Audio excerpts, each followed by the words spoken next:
Welcome to the Talkin VAWLS Network. My name is Boogie Bentley. The transfer portal officially opens this morning, and we are off to the races. Let the chaos begin. Let the chaos ensue. And we have to ask ourselves, I think if we learned anything from the drama with Nico Iamaleava, it's that nobody is safe on your roster. Anybody is an option to enter the transfer portal. We kind of went into this thing knowing that we needed depth. We needed more bodies in that wide receiver room. Would Tennessee look to take 1 to 2 wide receivers? We also know they want to look to add a guy on the interior of the defensive line. Now, of course, we've got to add the quarterback position. Where does Tennessee spend that money? We had a fun live stream talking about it last night. You're looking at over $2 million that's going back into the budget with Nico off in the transfer portal. Got the no contact tag. Going to be interesting to see what happens there. But you've got that extra money. Where do you spend it? Look, there's a lot of rumors. We're going to sort through them. Some of them good, some of them bad. But before we do that, I need you guys to do the YouTube stuff. Just real quick, smash the thumbs up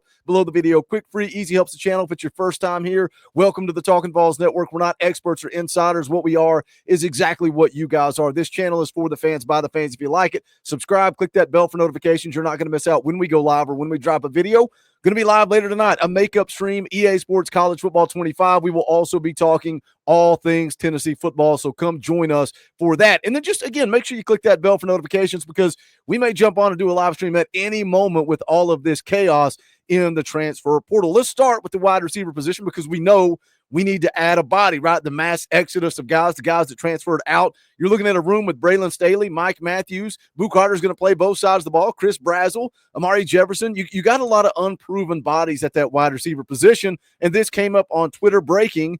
Miami wide receiver Nye Carr plans to enter the transfer portal. He tells On 3 Sports. Goes on to say the 5'11", 185-pound wide receiver will have 4 years of eligibility remaining. Was ranked as a top 80 recruit in the class of 2024. Now, we go and look at this, and, again, 5'11", 185, a guy with 4 years of eligibility left, played in 5 games as a true freshman, but only had 1 reception for 8 yards. The 5th game was their bowl game. That's why he still has the 4 years left. 4-star prospect coming out of high school. At one time, he was committed to the Georgia Bulldogs, flipped that commitment to Miami, but Tennessee and Auburn were also involved there. Tennessee had him on campus a couple of times. They were swinging for the fences. He ends up at Miami. But is this a guy you would be looking to add when you look at that wide receiver room? And we talk about it being unproven. And again, I don't think that could necessarily be a bad thing. It might be a good thing. I think that Mike Matthews, Braylon Staley, Chris Brazzell, I think those 3 guys could take a big step in 2025. But do you look to add a guy in that room that doesn't have experience, another question mark, another guy that's unproven in Nye Carr, or do you look to add a veteran guy? Brent Hubbs on VolQuest was asked about this one, said Tennessee needs to add another body. I think you would really like a guy with some experience if you can get them. Does the quarterback situation, unknown, affect the interest of wide receivers? But Nye Carr in the portal, again, Tennessee involved in his recruitment. That's one to keep an eye on. But let's talk about this quarterback deal. Let's talk about the quarterback. We have to get a quarterback in there quick. We got to go quick with this because, again, as Brent Hubbs said in that post, is this going to be a question mark? Are you going to have trouble adding a guy in that wide receiver room because you don't have a for sure starting quarterback? Is Jake Merklinger your starter? Is Jake Merklinger enough to draw a wide receiver to Tennessee? I've heard all the rumors. You guys have seen him. Wyatt Becker, the quarterback at Utah, he enters the portal. Foul Ming immediately starts messaging me screen captures that Wyatt Becker is followed by Vol football. I don't know when that happened. I don't know if that matters.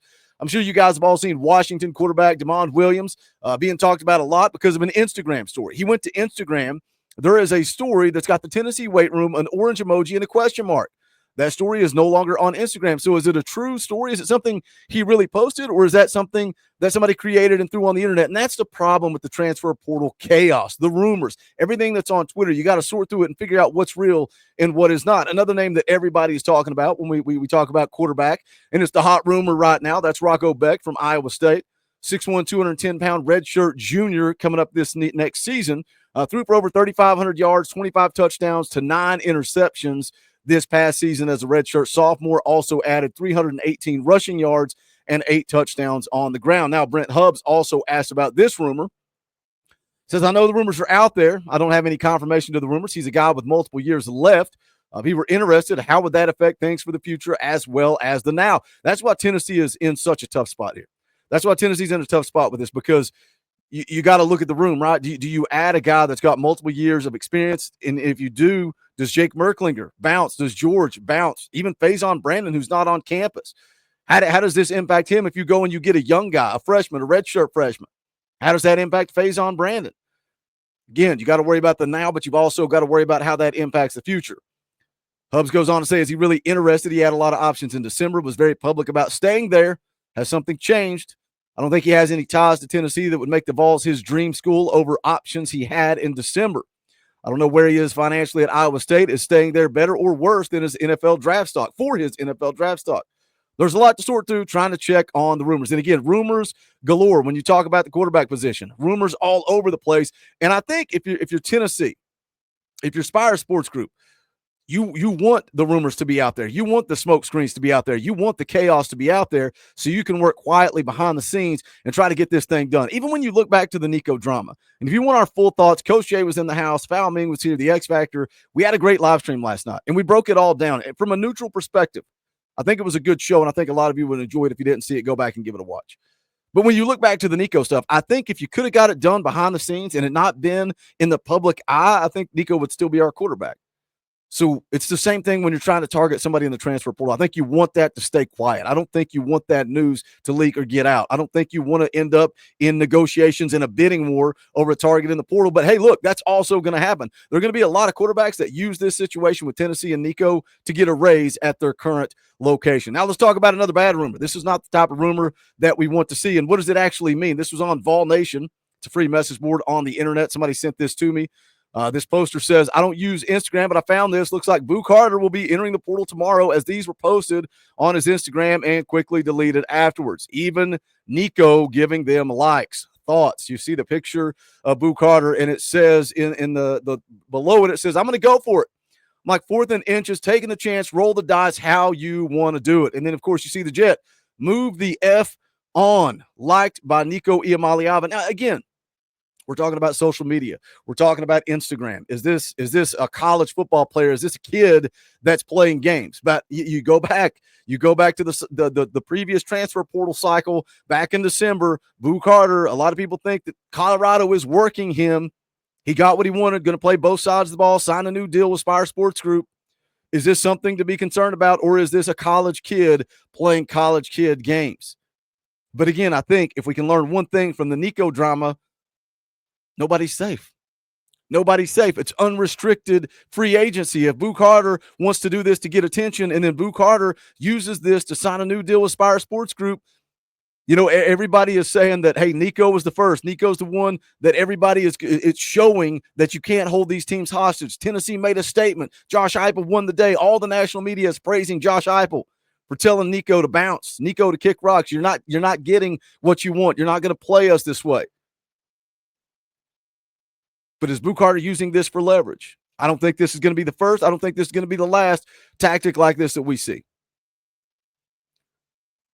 When you look at this roster, is there anybody else that you guys are concerned about? You know, the one name that's kind of not trending, but a lot of people are talking about, it's Larry Johnson, offensive tackle. Doesn't have a whole lot of eligibility left. Does he see the writing on the wall, right? Does he think that David Sanders is going to be the starting tackle and he doesn't have an opportunity, so he wants to look elsewhere? That's a name I'm keeping an eye on.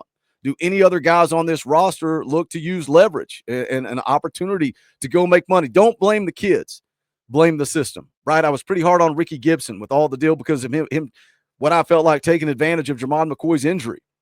Don't blame the kid. Blame the system. Until they put some type of restrictions, some type of guidelines, we are going to have this transfer portal chaos and transfer portal window rumors every time it opens up. What are your thoughts? Jump in the comment section. What do you think about Nikar? What quarterback rumors are you hearing? And also, should we be worried about Boo Carter? I wanted to jump on and make a quick video and kind of run through some of the rumors, see what you guys think. Again, jump in the comment section. Let's talk about it. As always, smash the thumbs up on the way out the door. Come hang out tonight, live 6:30 p.m. Eastern time, right here on the Talkin VAWLS Network. We'll be playing EA Sports College Football and talking all things Tennessee football. But that is going to do it for this one. This is the Talkin VAWLS Network. My name's Boogie Bentley. Go Big Orange.